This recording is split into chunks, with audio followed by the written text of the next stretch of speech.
तो जैसे मैंने तो 1 महीने पहले ही चालू कर दी थी तैयारी, लेकिन जिसने अभी तक किसी ने नहीं कर रखी तो उसके पास नियरली देखो 4 महीने हैं, है ना, 4 मंथ्स।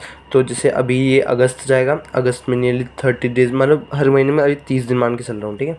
तो 30 दिन हो गए, 90 दिन और उसके 20 दिन, 4 मतलब 24 नवंबर को तो है ही कैट।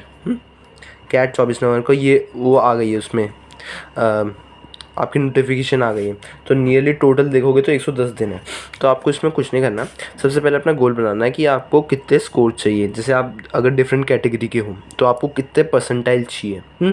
मान लो अगर ज़्यादा स्कोर, मतलब जैसे तुम 99 का अगर तुम्हारा नहीं हो पा रहा, तुम 95 तक के तो सोच के चलो ही चलो। ऐसे सोच के चलो 95 तो लाने ही लाने। तो उसके लिए बेसिकली जैसे पिछले बार के हिसाब से देखें, तो पिछले बार के हिसाब से देखेंगे तो हमें कम से कम ये मान लो कि ज़्यादा क्वेश्चन नहीं करने, हमें 25 से 30, इतने में भी बच्चे नहीं कर पाते हैं। मैं 25 से 30 क्वेश्चन सही करने हैं, है ना। और मतलब नियरली 50% भी नहीं होता, क्योंकि टोटल पर होते हैं 66 क्वेश्चन टोटल होती हैं, हमें उससे 50% भी नहीं करना। तो हमें 25 से 30 क्वेश्चन कर लेंगे अगर, तो भी हमारा 99 से ऊपर आ जाएगा, बल्कि अगर 30 कर लिए तो भाई। तो सबसे पहला 3 होते हैं, VARC, क्वांट्स और एक LRDI। अभी LRDI को भूल जाओ, इन दोनों में से सबसे पहले कोई मॉक टेस्ट दो, आज ही दो, अभी दो, ठीक है। कि इन दोनों में से देखो कौन से, ये जैसे मतलब ये इंग्लिश के लिए होता है, तो इंग्लिश तुम्हारी स्ट्रॉन्ग है या फिर तुम्हारा क्वांट स्ट्रॉन्ग है। इन दोनों में से जो भी स्ट्रॉन्ग है, मान लो जैसे तुम्हारी VARC स्ट्रॉन्ग है, तो अगर तुम फोकस करो अपना, अगर VARC स्ट्रॉन्ग है तो सबसे पहले रीडिंग पे अभी आज से रीडिंग चालू कर दो 2 बार, मतलब 1 घंटा मिनिमम होनी चाहिए, ठीक। RCs कम से कम 3 RC सेट्स की प्रैक्टिस करो।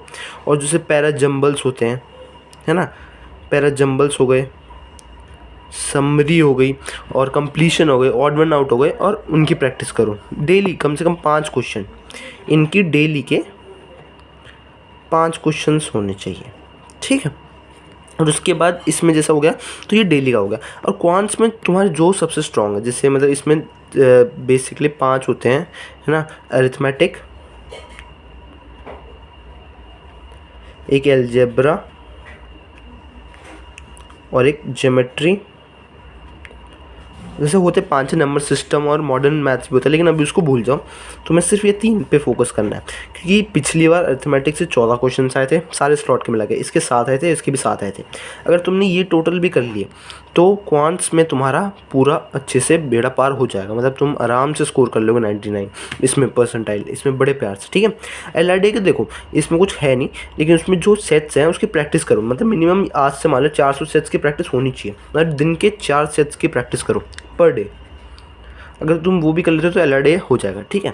LRD वैसे मुश्किल आता है कहते हैं, लेकिन मुझे इतना खास लगा नहीं, लेकिन हाँ ठीक है मुश्किल है, लेकिन तुम इसमें स्कोर कर लेते हो। जैसे LRD मुश्किल अगर तुम्हें लगता है तो तुम इसमें 6 क्वेश्चंस का टारगेट बना के चलो, ज़्यादा नहीं, 6 क्वेश्चंस, ठीक है। और इन दोनों में जैसे मान लो कोई भी तुम्हारा जो भी स्ट्रॉन्ग है, जैसे VRC तुम्हारा स्ट्रॉन्ग है, तो VRC में तुम 14 क्वेश्चन का टारगेट लेके चलो कि 14 क्वेश्चन इसमें सही करने ही करने हैं। अगर तुमने ये कर लिया तो जैसे 14 क्वेश्चन VRC में सही हो गए तो 14 × 3 ये तुम्हारा होगा 42, ठीक है। और इसमें तुम जैसे क्वांट्स में 10 कर लिए तुमने, मैं कह रहा हूँ ज़्यादा नहीं कर लिए, 8 भी बहुत है। ये हो गए तुम्हारे कितने हो गए 24, तो ये टोटल मिला के हो गया तुम्हारा 66 नंबर। अब तुम्हें जैसे पिछली बार के हिसाब से देखें तो 80 मार्क्स पे 99 परसेंटाइल आई थी। तो तुम्हें 80 लाने के लिए अब कितने चाहिए, इसमें से 80 लाने के सिर्फ हमें चाहिए 14, मतलब हमें 4 से 5 क्वेश्चन सही करने, यानी कि 1 सेट। अगर तुमने ये भी सही कर लिया, अगर ये भी सही कर लिया, मतलब फिर से जैसे तो हमें चाहिए कितने टोटल मार्क्स 14 चाहिए, तो मतलब बेसिकली मेन 1 सेट अगर तुमने सही कर लिया LRDI में तो तुम्हारे 99 आ जाएंगे। सो आज से ही चालू कर दो, अभी से चालू कर दो। वीडियो अपना जहाँ से मिले वहाँ से ढूंढो। जैसे मैंने चैनल बना रखा है, इसमें डेली मैं आपको बताऊंगा क्या पढ़ना है। अगर आपको कोई डाउट हो वो भी पूछ सकते हो, ठीक है। जितना मैंने पढ़ा वो मैं बता दूँ। जैसे मैंने अभी जुलाई में पूरे अरिथमेटिक खत्म कर रखी है, अब मैं अलजेब्रा चालू करने जाऊँगा, फिर ज्योमेट्री, फिर जैसे ही हो जाएगा उसके बाद मैं मॉडर्न मैथ्स या फिर नंबर सिस्टम कुछ मेन इंपॉर्टेंट टॉपिक्स करूँगा, जैसे परम्यूटेशन कॉम्बिनेशन हो गया। ऐसे मेन टॉपिक करूँगा जिससे अगर आ जाए क्वेश्चन तो मैं कर सकूँ। सो अगर तुम ये 3 भी कर लो तो भी तुम्हारे मार्क्स आ जाएंगे अच्छे से। सो अभी से चालू कर दो पढ़ाई, कुछ मत देखो क्या है क्या नहीं। सो स्टार्ट कर दो पढ़ाई।